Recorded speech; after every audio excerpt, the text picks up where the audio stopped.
बदबख्ती कैसे आती है? अच्छे अच्छे लोग जलील कैसे होते हैं? ताकतवर लोग, कल का ताकतवर बादशाह आज जमीन के नीचे कैसे जाता है? अल्लाहु अकबर।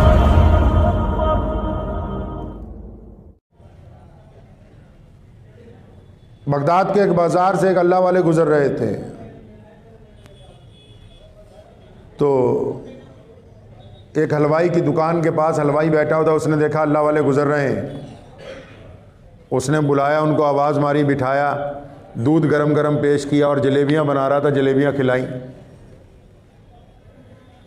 अल्लाह का शुक्र अदा किया, उसका भी शुक्रिया अदा किया। चल पड़े बाज़ार में से, तो बारिश होके हटी थी, कीचड़ बहुत था, लकड़ी की खड़ाएं पहन रखी थी, मौसम बड़ा सुहाना था, बारिश के बाद ठंडी ठंडी हवा चल रही थी। तो एक बुरी औरत अपने आशिक के साथ अपने दरीचे में बैठी हवा का लुत्फ़ ले रही थी, वो और उसका आशिक। अब ये चले जा रहे थे, तो वो अपनी ड्योढ़ी के बाहर बैठी हुई थी। अब इनके जूतों में से कीचड़ उछल के दो चार उसके तुबके उसके लिबास के ऊपर लग गए। उसे तो कम गुस्सा आया उस औरत को, आशिक को ज्यादा गुस्सा आ गया कि इसकी फकीर की क्या मजाल है, कि इसको चलने की तमीज नहीं है, इसकी जूतियों से उड़ा हुआ कीचड़ मेरी माशूका के लग गया। फौरन सीढ़ियां उतर के आया और एक जबरदस्त थप्पड़ उस अल्लाह वाले के चेहरे पर मारा और उसे कहा कि आइंदा ध्यान से चलना। तो उस अल्लाह वाले ने आसमान की तरफ सर उठाया और सर उठा के कुछ कहा और आगे चल पड़े। इतनी देर में वो औरत और वो दोनों वहां से उठे तो औरत का पैर फिसला, उन्हीं सीढ़ियों में से गिरती हुई उसी कीचड़ में आके गिरी, गर्दन की हड्डी टूट गई, मौके पर ही जान निकल गई। तो पूरे बाजार में शोर मच गया कि ये जो अल्लाह वाला जा रहा है इसने बद्दुआ दे दी, जिसकी वजह से इस औरत की मौत होगी। लोगों ने उसे घेर लिया, कहने लगे सच सही बता, तूने बद्दुआ दी है? वो कहने लगा नहीं नहीं, मैं बद्दुआ देने वाला कौन होता हूं? मैंने तो आसमान की तरफ अपनी निगाहें उठा के अपने यार को ये कहा था कि तू भी कमाल है, कभी दूध जलेबी खिलाता है, कभी इसी बाजार में थप्पड़ मरवाता है। तो लोगों ने कहा फिर ये बता ये औरत कैसे मर गई? वो कहने लगा यार ये तो दो यारों के दरमियान पंगा पड़ गया, इसके यार ने जब मेरे थप्पड़ मारा ना तो फिर मेरे यार को बर्दाश्त नहीं हुआ कि कोई मेरे यार के थप्पड़ मार दे। या जिनकी बदबख्तियां आती हैं ना, जो दौलतमंद लोग जलील होते हैं, जो ताकतवर लोग जलील होते हैं, इनको बद्दुआएं कोई नहीं देता। कान खोल के सुन लो, लोगों की आहें इनका बेड़ा गर्क कर देती हैं।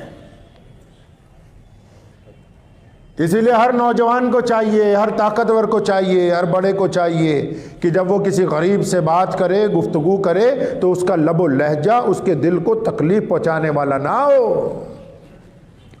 हदीस पाक में आया कि मजलूम और अल्लाह के दरमियान कोई पर्दा नहीं है, खुदा के और मजलूम के दरमियान कोई पर्दा नहीं है। गरीब आदमी जो आपकी बात का जवाब ही नहीं दे सकता उसको गाली देते हो, जो आपके मारने के पर आपको वापस मार नहीं सकता उसको मारते हो, जो तुम्हारे धक्का देने के बाद तुम्हें धक्का नहीं दे सकता उसको धक्का देते हो। तो फिर उसकी तरफ से खुदा तुम्हें धक्का देगा, और जब खुदा की तरफ से धक्का लगेगा तो कोई बंदा संभल नहीं सकता है। इसलिए लोगों के साथ अपने वतीरा इख्तियार करते हुए इबादत की कबूलियत का मेयार ये है कि अगर 5 वक्त नमाज पढ़ रहे हैं लेकिन वो दिल खाली खाली है, लुत्फ नहीं आ रहा,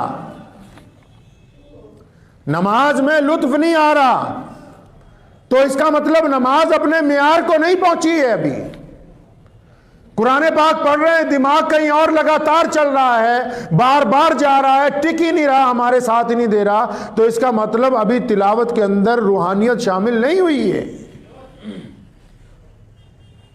अल्लाह का जिक्र बार बार कर रहे हैं, और किसी कोई बंदा हमसे माफी मांगने आता है, हमारे दिल में पूरा जोश उठता कि नहीं तुझे माफ नहीं करूंगा, तो इसका मतलब अभी इबादत अपने मेयार को नहीं पहुंची। पुरानी रंजिशें बार बार याद आती हैं, पुरानी दुश्मनियां बार बार याद आती हैं, तो इसका मतलब अभी इबादत ने अपना रंग दिखाना शुरू नहीं किया है।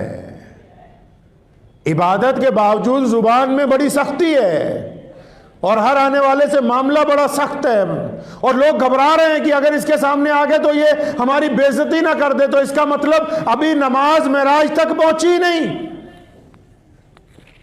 अभी ये कबूलियत की तरफ नहीं जा रही, ये खोखला है सारे का सारा काम। अल्लाह तबारक व तआला के नजदीक ये पहुंच ही नहीं रही, बात ही नहीं बन रही इसकी। बंदे को जात और बिरादरियों से नहीं पहचाना करते। याद रखो, अल्लाह के नबी हज़रत मोहम्मद रसूलुल्लाह सल्लल्लाहु अलैहि वसल्लम ने जात और बरादरी को तोड़ा है। मोहम्मद रसूलुल्लाह ने छुआछूत को ख़त्म किया। मोहम्मद रसूलुल्लाह ने इंसानियत में बराबरी का पैगाम दिया। अब भी अगर कोई ये समझता है कि मैं दूसरे को जात और बरादरी के मियार से तोलूंगा तो उसकी बहुत बड़ी बेवकूफ़ी, क्योंकि तमाम इंसान एक बराबर है। यह किस तरह मुमकिन है कि आप सिर्फ दूसरे के मजहब की बुनियाद पर यह कह दें कि यह गलत है? आप सिर्फ दूसरे की बरादरी की बुनियाद पर उसको कह दें कि यह गलत है? अल्लाह तबारक व तआला पूरे आलम के रब है, और मोहम्मद रसूलुल्लाह को जब भेजा पूरे आलम के लिए रहमत बना के भेजा है, सिर्फ मुसलमानों के लिए रहमत नहीं बना के भेजा है। आपसे कोई बंदा मुतालबा करता है तो आप अपने मियार के मुताबिक जवाब दिया करें। अब आपका मियार क्या है ये आपने तय करना है। कोई आपसे सलाम करे तो आप उसको धुतकार दें तो ये आपका मियार नीचा है। कोई आपसे सवाल करे और आपकी जेब में रकम होने के बावजूद आप सोचे कि नहीं इसको कुछ नहीं दूंगा, तो इसका मतलब आपका मियार कंजूसों वाला है। कोई आपसे माफी तलब करता है और माफ करने के बावजूद आप कहते नहीं बदला लूंगा, तो इसका मतलब आपका मियार जालिमों वाला है। कंधार में एक हकीम साहब के पास कोई साहब गए, उन्होंने कहा मुझे फलां तकलीफ है। उन्होंने कहा बन तो जाएगी, लेकिन अगर खालिस शहद तुमको मिल जाए। तो पूरी मंडी में घूमा, उन दिनों शहद नहीं मिला। किसी ने कहा कि सुल्तान महमूद गजनवी बादशाह, उसके पास दरबार में चले जाओ, सरकार के पास सारी चीज़ें रहती हैं ख़जाने में। तो वो अपनी छोटी सी डिबिया लेके बादशाह के दरवाजे पर गया। बादशाह तो मिलते नहीं है किसी को, चाहे कोई भी हो।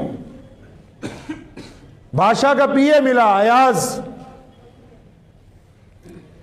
उसने अयाज को कहा कि मुझे थोड़ा सा शहद चाहिए, तो क्या मिल जाएगा?